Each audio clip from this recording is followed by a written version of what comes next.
बिस्मिल्लाहिर्रहमानिर्रहीम। अस्सलामु अलैकुम।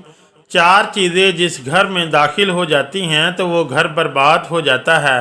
मोहतरम नाज़रीन, फरमाया गया है कि ये चार अमाल ऐसे ज़िल्लत आमेज़ हैं कि इनको अपनाने वाला ना सिर्फ खुद अल्लाह के गज़ब का मुस्तहिक होता है बल्कि वो जिस घर में रहता है इस घर पर भी अल्लाह का गज़ब नाजिल होता है। रहमत के फरिश्ते इस घर में दाखिल नहीं होते। नंबर एक, जिसको सबसे बड़ा गुनाह कहा गया है ये ज़ना है। अल्लाह तबारक व तआला इरशाद फरमाता है, और ज़ना के करीब भी ना जाओ। इसके अलावा एक दूसरे मकाम पर अल्लाह इरशाद फरमाता है, बेहयाई के कामों के करीब भी ना भटको, चाहे वो बेहयाई खुली हो या छुपी। इस्लाम दुनिया का वाहिद ऐसा मजहब है कि इसने ज़नाह की हुर्मत के साथ साथ जो चीज़ें ज़नाह की तरफ उभारने वाली हैं, इस्लाम ने इनके करीब जाने से भी मना फरमा दिया। चुनाचे मज़कूरा आयत की रूह से ना महरम को देखना, बातें करना या सुनना या इसकी जानिब चल कर जाना, मुलाकात करना, छूना या बुसुकनार करना, ये सब हराम और नाजायज़ हैं क्योंकि ये सब ज़ना के असबाब हैं। लिहाजा इनसे बचना नहायत ही ज़रूरी है। अहदीस मुबारका में इन सब को भी ज़ना ही करार दिया गया है।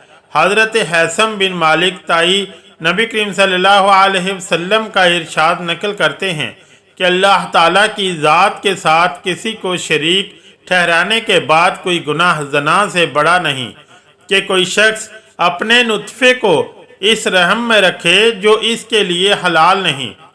दुनिया और आखिरत में ज़नाह के 6 बड़े नुकसानात हैं।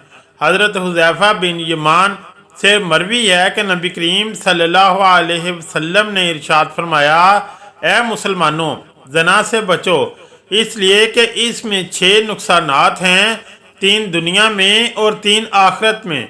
दुनिया के 3 नुकसानात ये हैं। नंबर 1, ज़ना करने वाले के चेहरे की रौनक ख़त्म हो जाती है। नंबर 2, मुसलसल गुर्बत। नंबर 3, उम्र का कम हो जाना। आखिरत में पेश आने वाली 3 चीज़ें ये हैं। नंबर 1, अल्लाह की नाराज़गी। नंबर 2, बुरा हिसाब किताब। नंबर 3, दोज़ख की आग में हमेशा रहना। एक दूसरे मकाम पर नबी करीम सल्लल्लाहु अलैहि वसल्लम ने इरशाद फरमाया, तुम लोग ज़रूर अपनी निगाहों की हिफाजत करो और अपने चेहरे को सीधा रखो, वरना तुम्हारे चेहरों को बेनूर कर दिया जाएगा। ज़ना से फ़क्र फाका और मस्कनत पैदा होती है। हज़रत अब्दुल्ला बिन उमर रज़ियल्लाहु ताला अन्हो से मरवी है कि आका सल्लल्लाहु अलैहि वसल्लम ने इरशाद फरमाया, जब हुक्मरान जुल्म करें तो आसमान सूख जाता है, जब ज़कात रोक ली जाए तो मवेशी हलाक हो जाते हैं, जब ज़नाकारी फैल जाए तो फ़क्र फाका और मस्कनत आम हो जाती है, और जब ज़िम्मे तोड़े जाने लगे तो काफरों पर गलबा दिया जाता है। हज़रत अब्दुल्ला बिन उमर रज़ियल्लाहु ताला अन्हु हुज़ूर सल्लल्लाहु अलैहि वसल्लम का ये इरशाद नकल करते हैं कि ज़ना फ़क्र के पैदा होने का सबब है। इस हदीस की रोशनी में ये बात सामने आई कि जो लोग दुनिया में ज़ना करते हैं तो अल्लाह तबारक व तआला इनकी रोज़ी को रोक लेता है और फ़क्र फाका में मुब्तला फरमा देता है। हज़रत काब रज़ियल्लाहु ताला अन्हु से मौक़फ़न मरवी है, जब तुम देखो कि बारिश का कहत पड़ गया है तो समझ लो कि लोगों की जानिब से ज़कात रोक ली गई है, और जब तुम देखो कि तलवारें बरहना हो गईं तो समझ लो कि अल्लाह का हुक्म ज़ाया कर दिया गया, जिसकी वजह से लोग एक दूसरे से खुद ही इंतकाम लेने लगे हैं। और जब तुम देखो कि वबाई अमराज ज़ाहिर होने लगे हैं तो जान लो कि ज़नाहकारी आम हो गई। और एक दूसरी हदीस पाक में है कि जिस कौम में फहाशी इस कदर ज़ाहिर हो जाए कि लोग खुल्लम खुल्ला बेहयाई का काम करने लगें तो इसमें ताउन फैल जाता है। ज़ना की वजह से दुआएं कबूल नहीं होती।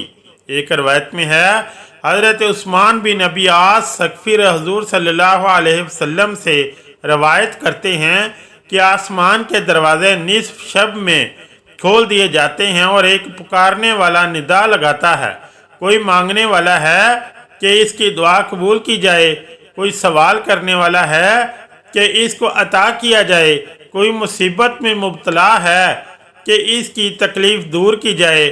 پس جو مسلمان اس وقت دعا کرتا ہے اس کی دعا قبول ہو جاتی ہے، سوائے زنا کی کوشش کرنے والے کے اور جبراً ٹیکس وصول کرنے والے کے۔ محترم ناظرین، 4 اعمال جو گھروں کو تباہ و برباد کر دیتے ہیں، ان میں پہلے نمبر پر زنا ہے، جبکہ دوسرے نمبر پر شراب نوشی کو ایسا گناہ کہا جاتا ہے کہ جس کے سبب گھروں کے گھر اجڑ جاتے ہیں۔ شراب انسان کے لیے دین اور دنیا دونوں اعتبار سے نقصان دہ ہے۔ دینی نقصان تو یہ ہے کہ وہ اللہ تعالیٰ کی ناراضگی کو خرید کر اپنی آخرت برباد کر لیتا ہے۔ دنیاوی نقصان یہ ہے کہ مختلف قسم کی مہلک بیماریاں لاحق ہو جاتی ہیں جو ہلاکت کا سبب بنتی ہیں۔ لاکھوں عورتیں شرابی شوہر کے ظلم و ستم کا نشانہ بنتی ہیں۔ شراب پینے والا بے مروت ہو جاتا ہے، سماج اور معاشرے کے لیے درد سر بن جاتا ہے۔ بس اتنا سمجھ لیں کہ شراب میں ہر طرف سے تباہی اور بربادی ہے، مال کی بھی اور جان کی بھی۔ تیسرے نمبر پر چوری ہے۔ چوری گناہ کبیرہ ہے اور چور کے لیے شریعت میں سخت وعیدیں ہیں۔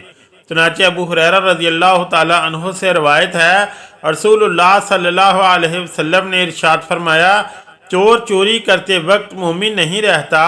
انہی سے روایت ہے، رسول اللہ صلی اللہ علیہ وسلم نے ارشاد فرمایا، اگر اس نے ایسا کیا یعنی چوری کی تو بے شک اس نے اسلام کا پٹا اپنی گردن سے اتار دیا۔